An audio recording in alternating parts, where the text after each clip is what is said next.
सकता है, बट नहीं, ये मेरे लिए सही है। मैं अपने अकॉर्डिंग इसको बनाई हूँ एंड सोच समझ कर ही बनाई हूँ कि हाँ मैं इसको फॉलो करूँगी। एंड या इसको मैं 1 ईयर के लिए फॉलो करने वाली हूँ। So, hello everyone, I am Priya and I am preparing for ACC season and CHSL 2026 and basically ये वीडियो में मैं अपना प्लानर शेयर करने वाली हूँ कि मैं 2026 के लिए कैसे प्रिपरेशन करने वाली हूँ एंड कौन कौन सा सब्जेक्ट पे कितना फोकस करने वाली हूँ एंड कौन कौन सा बुक यूज़ करने वाली हूँ। तो सबसे पहले मैं अपना शेड्यूल दिखा देती हूँ। सो बेसिकली ये मेरा 2026 के लिए शेड्यूल है। बेसिकली शायद नहीं दिख रहा होगा, सो यहाँ पे स्क्रीन पे दिख रहा होगा, फोटो मैंने लगा दिया है। सो यस, ये मेरा 2026 के लिए शेड्यूल है। मे भी आप लोग को थोड़ा सा हैक्टिक लग सकता है, बट नहीं, ये मेरे लिए सही है।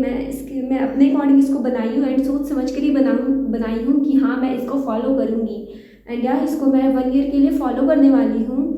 एंड बीच बीच में मैं गैप भी दी हूँ कि अगर मेरा कुछ उस टाइम पे कुछ किसी रीज़न से कंप्लीट ना हो पाए तो मैं जो गैप पीरियड है ना मैं उसमें कंप्लीट कर लूँगी। एंड यहाँ कभी ये फॉलो नहीं भी हो पाएगा बिकॉज मैं अभी 3rd ईयर में हूँ, सो मेरा कॉलेज भी एंड उसका एग्ज़ाम भी होता है, देन जाना पड़ता है, देन उस दिन पूरा तो नहीं हो पाएगा, बट हाँ मैं ट्राई करूँगी कि उस दिन मैं इसका अपने शेड्यूल का 50 to 60% भी कंप्लीट कर लूँ। ऐसे मेरा पूरा दिन भी वेस्ट नहीं जाएगा एंड हाँ कुछ तो पढ़ ही लूँगी, 50 to 60% कंप्लीट कर लूँगी मैं उस दिन। सो या एंड इतना तो करना ही पड़ेगा अगर रिजल्ट चाहिए तो, because discomfort zone he success का एक की है। सो या इसको फॉलो करना ही पड़ेगा किसी हाल में अगर रिजल्ट चाहिए तो।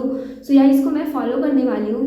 तो सबसे पहले इंग्लिश की बात करते, तो वोकैब के लिए मैं ब्लैक बुक ही यूज़ करूँगी जैसे जो मैं करते आ रही हूँ। सो उसको मैं फिर से पूरा रीड करूँगी, पूरा उसको मैं फिर से पढ़ लूँगी। एंड फॉर ग्रामर मैं अमन वसीम सर का प्लेलिस्ट यूज़ कर रही हूँ। मैं बेसिकली कल से पढ़ना स्टार्ट की हूँ, जैसे कि मैं बोल चुकी थी कि मैं कल से अपना प्रिपरेशन स्टार्ट कर रही हूँ। सो मैं कल से वे प्लेलिस्ट देख रही हूँ, 2 वीडियो देख चुकी हूँ एंड यहाँ मेरे को बहुत सही लगा, मतलब बहुत अच्छा लगा। अगर आप लोग भी करना चाहें तो मैं वे प्लेलिस्ट का डिस्क्रिप्शन में लिंक दे दूँगी, बहुत सही है। एंड टोटल में भी 48 वीडियो है वे प्लेलिस्ट में, पूरा ग्रामर है उसमें। सो मैं उसको मार्च तक कंप्लीट कर लूँगी, एनी हाउ कैसे भी हो ही जाएगा, बिकॉज मैं एक दिन में 2 वीडियो कर रही हूँ एंड नोट्स भी बना रही हूँ, बिकॉज नोट्स लास्ट मोमेंट में बहुत यूज़फुल होता है रिवाइज करने के लिए। सो या ग्रामर के लिए मैं ये फॉलो कर रही हूँ। वोकैब का भी हो गया black book and Rani ma'am का जो 1000 का सीरीज़ है ना, पूरा स्पोर्टिंग ईरर वोकैब सब कुछ, मैं ऐसे 1000 सीरीज़ वाला स्पोर्टिंग ईरर कर चुकी हूँ, लेकिन हाँ बस स्पोर्टिंग ईरर की हूँ, बट इस बार मैं पूरा 1000 का सीरीज़ वाला करूँगी।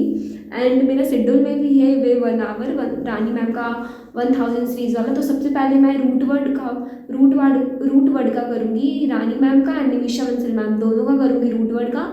फिर मैं 1000 सीरीज़ वाला वे पूरा प्लेलिस्ट देखूँगी, मे बी 1 मंथ या 1.5 मंथ में हो जाए। मैं 1 आवर डेली का ही करूँगी उसको। एंड फिर एडिटोरियल मतलब आरसी वगैरह के लिए, क्लोज टेस्ट वगैरह के लिए मैं सोच रही हूँ कि एडिटोरियल निमिषा बंसल मैम जो डेली करवाती है ना सुबह सुबह, मैं उनसे कर लिया करूँगी, बिकॉज टीचर के साथ करने में ये है ना कि मतलब वे सब कुछ बताते जाती हैं, मतलब ग्रामर वोकैब मतलब सब कुछ बताते जाती है। सो वे बहुत यूज़फुल है, बहुत कुछ सीखने को मिलता है। मैम जो जो बताएंगी मैं अपना नोट डाउन कर लूँगी एंड डेली का रिवाइज करूँगी। अगर आप लोग वे नहीं करना चाहो तो फिर इंग्लिश माध्यम पे ये डेली का ही एडिटोरियल आता है, उसमें 25 क्वेश्चन होता है, उसको सॉल्व करना होता है वे कॉम्प्रिहेंशन पढ़ के। सो आप वे भी कर सकते हैं। मैं 5 to 6 मंथ वे भी की थी, बहुत यूज़फुल था, बट मैं सोच रही हूँ इस बार कि मैं निमिषा बंसल मैम से ही एडिटोरियल कर लूँगी। सो या ये रहा इंग्लिश का। एंड फॉर रीजनिंग मेरे को कुछ खास रीजनिंग करने की ज़रूरत तो नहीं है, मेरा रीजनिंग सही है पहले से ही। सो मैं जो डेली का मॉक टेस्ट लगाऊंगी ना उसी से मेरा रीजनिंग क्लियर होते जाएगा, या फिर अगर मेरे को कुछ वैसा लगा तो मैं एक सेक्शनल मॉक भी दे दूँगी। एंड मेरा जो जो मॉक टेस्ट में गलत जाएगा ना मैं उस टॉपिक का देखूंगी, अगर मेरा उससे हमेशा गलत जा रहा है देन यूट्यूब से मैं उसका वीडियो देख लिया करूँगी। और रीजनिंग में वैसा कुछ करने की ज़रूरत तो खास है नहीं, मॉक टेस्ट दिन क्लियर हो जाएगा। बट अगर आप लोग का नहीं है, ये थोड़ा रीजनिंग वीक या फिर कुछ टॉपिक नहीं है, देन आप लोग यूट्यूब से उसका वीडियो देख सकते हैं। मैं भी यही करूँगी, जो मेरा गलत जाएगा मैं यूट्यूब से उसका वीडियो देख लूँगी एंड अगर नोट्स बनाने लायक रहा देन मैं उसका नोट्स भी बना लूँगी। सो या ये रहा इंग्लिश की बात। एंड फॉर जीके मैं जीके को डेली का 2 आवर देने वाली हूँ। मैं जीके के लिए फैक्टमैन का बुक ऑर्डर कर चुकी हूँ, मे बी वे 2 दिन में आ जाएगा। एंड मेरे पास लिटिल बॉय है, सो सबसे पहले मैं फैक्टमैन से उस टॉपिक को रीड करूँगी एंड देन फिर मैं लिटिल बॉय से उसका क्वेश्चन प्रैक्टिस कर लूँगी। ऐसे हो जाएगा कि हाँ क्लियर हो जाएगा, मतलब उसी टाइम क्वेश्चन प्रैक्टिस कर लेने से ना माइंड में रिटेन रहेगा। सो या मैं जीके के लिए ये करने वाली हूँ। तो सबसे पहले मैं फैक्टमैन से पॉलिटी एंड इकोनॉमिक्स करने वाली हूँ, बिकॉज ये मेरा पढ़ा हुआ है, सो ये जल्दी हो जाएगा। एंड एक दिन में मैं इसका 2 टॉपिक करूँगी। सो मैं फेब तक पॉलिटी एंड इकोनॉमिक्स कैसे भी कंप्लीट कर लूँगी, हो ही जाएगा। एंड फिर मार्च में मैं ज्योग्राफी एंड हिस्ट्री एंड मे भी साइंस का एक सब्जेक्ट कर लूँ। ऐसे दोनों ही, ज्योग्राफी एंड हिस्ट्री दोनों ही बड़ा है एंड मेरा दोनों ही इनकम्प्लीट है, मतलब मैं इसको उतना नहीं पढ़ी हूँ। इसी बार मैं थोड़ा सा ज्योग्राफी एंड हिस्ट्री पढ़ी थी, सो या इसको मैं फिर से करने वाली हूँ। सो मेरा मे बी मिड में तक ये फैक्टमैन एंड लिटिल बॉय कंप्लीट हो जाए। उसके बाद sir Parmar sir GK PYQ का लेक्चर करवाते, सो मैं उसको भी करूँगी।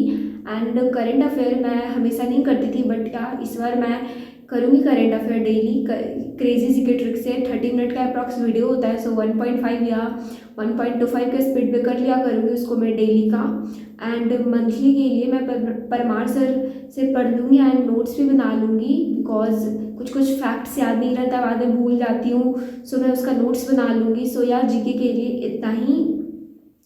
एंड फॉर मैथ्स मैं गगन सर का मेंस का बैच ली थी, सो मैं उसको कुछ ही थोड़ा सा ही कंप्लीट कर पाई थी। उसके बाद फिर मैं MTS का करने लगी थी, सो मैं उसको छोड़ दी थी, इनकम्प्लीट रह गया है। सो सबसे पहले मैं उसको कंप्लीट करूँगी, उससे उसका पूरा क्वेश्चन सॉल्व करूँगी। उसके बाद फिर मैं सोच रही हूँ भूतेश सर का एक प्लेलिस्ट है फ्री यूट्यूब पे, मैं उसको फिर से एक बार कर लूँगी। मैं ऐसे उसको 2 बार कर चुकी हूँ, बट एक बार और मैं उससे गो थ्रू हो लूँगी, फिर से एक बार और कर लूँगी। सो या मैथ्स के लिए मैं गगन सर का मेंस का बैच से मैं पहले कंप्लीट करूँगी, उसके बाद फिर मैं भूतेश सर का, उसके बाद ये कोई सीट देखूँगी, उससे भी प्रैक्टिस कर लूँगी। एंड फिर मैं सेक्शनल मॉक अल्टरनेट डेज पे मैथ का लगाऊंगी। सो या मैथ्स के लिए इतना। एंड फॉर कैलकुलेशन मैं डेली का 30 मिनट कैलकुलेशन पे भी देने वाली हूँ, बिकॉज अगर कैलकुलेशन स्ट्रॉन्ग, बिकॉज मैथ्स में स्टक एग्जाम में तभी होते हैं बिकॉज कैलकुलेशन की वजह से वहाँ पे माइंड काम नहीं करता, मतलब सिली बहुत होता है कैलकुलेशन में। सो यस, कैलकुलेशन के लिए भी टाइम देना बहुत ज़रूरी है। सो मैं डेली का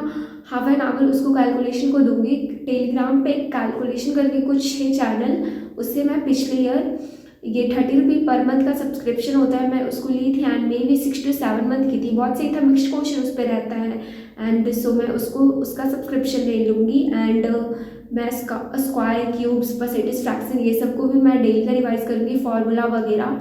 सो या मैथ्स के लिए इतना ही। एंड मॉक मैं डेली ही एक मॉक लगाऊंगी। मेरे पास basically Oliveboard and Testbook का सब्सक्रिप्शन है, सो मैं डेली ही CGL एंड CHSL, मतलब कभी अभी CGL ही लगाऊंगी, फिर बाद में जब CHSL का एग्जाम आने वाला रहेगा तब मैं CHSL का मॉक लगाऊंगी। ऐसे मैं अभी CGL का ही मॉक लगाऊंगी। सो मैं दोनों प्लेटफॉर्म से लगा लिया करूँगी। एंड RBA एंड पंडित ये भी वीकेंड्स पे लाइव मॉक प्रोवाइड करते, सो मैं इनका भी लगाऊंगी। पिछले ईयर भी मैं लगाई थी, मतलब हार्ड होता है बट ये सही तो है। एग्ज़ाम में अगर हार्ड आ जाएगा पेपर, दे उसके लिए प्रिपेयर पहले से ही होंगे। सो या हार्ड मॉक भी देना बहुत ज़रूरी है। सो या मैं सजेस्ट करूँगी कि आप लोग भी दिया कीजिए ये सब प्लेटफॉर्म का। मैं इस बार सारे ही प्लेटफॉर्म का मॉक देने वाली हूँ। एंड मतलब मेरा एनालिसिस तो 30 मिनट में हो जाता है, बट अगर आप लोग बिगिनर है तो मे बी 1 आवर लगेगा। बट हाँ, एनालिसिस बहुत करना ज़रूरी है, बिकॉज अगर हम किस चीज़ से ही सीख सकते हैं, अपनी गलतियों से ही तो सीख सकते हैं। अगर हम एनालिसिस ही नहीं करेंगे देन फिर हमको पता ही नहीं चलेगा ना कि हम गलती कहाँ करें। सो या एनालिसिस भी बहुत ज़रूरी है। आप लोग भी बहुत डीपली एनालिसिस कीजिए, देखिए आपका मार्क्स कहाँ पे स्टक हो रहे हैं। एंड सो 1.5 आवर मेरे को मॉक एंड एनालिसिस में लग जाएगा। सो या मेरा ये रहा 2026 के लिए फुल स्ट्रैटेजी। कैसा लगा आप लोग को बताइएगा, मैं इसको फॉलो करने वाली हूँ 1 ईयर। सो या अगर आप लोग भी करना चाहें, मतलब इसको पूरा ही कॉपी मत कर लीजिएगा, मतलब अपने अकॉर्डिंग जिस टाइम पे आप पढ़ सकते हो एंड जिस सब्जेक्ट आपका वीक है उस पर उतना फोकस कीजिएगा। सो या अपने अकॉर्डिंग, मतलब हाँ, इससे मतलब एक होता है ना, आइडिया ले सकते हैं आप लोग, आइडिया मेरे से ले सकते हैं, मतलब पूरा कॉपी तो नहीं कर सकते, अपने अकॉर्डिंग बनाइएगा। सो या आज के लिए इतना ही। अगर आपको ये वीडियो पसंद आया हो तो लाइक कीजिएगा, सब्सक्राइब कीजिएगा। Bye bye.